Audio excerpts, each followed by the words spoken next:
Rouge, verte, pantoufles ou chaussures, la traditionnelle charentaise se décline sous toutes ses formes, jusqu'à en devenir un produit de luxe vendu de 75 à 235 euros.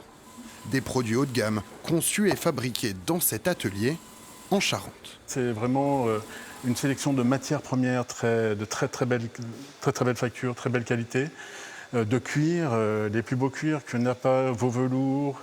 Et ensuite, on a retravaillé le produit, on l'a affiné, on l'a allongé pour qu'il soit plus saillant, plus élégant. Et surtout, un savoir-faire ancestral ici, pas de ligne de production. Tout est fait par les mains expertes des 6 employés. J'assemble la tige et la semelle. Voilà, c'est-à-dire que nous montons à l'envers et après nous allons les retourner sur une autre machine. Une production manuelle minutieuse, moins de 100 paires par jour sont produites ici. Qualité plutôt que quantité. Le chausson qui a été cousu à l'envers, on le présente à cet outil là, qui permet de le retourner et de finaliser le produit, d'en faire une charentaise. Dans son bureau, le fondateur de la marque imagine sans cesse de nouvelles formes pour ces précieuses charentaises. Est-ce qu'elle est déclinable à l'infini finalement cette charentaise? Si on respecte bien le design original, elle peut se décliner dans d'autres versions, comme on l'a fait pour une chaussure de ville ou un slipper très élégant avec une semelle de cuir. Ça peut être aussi une boots, ça peut être pas mal de choses.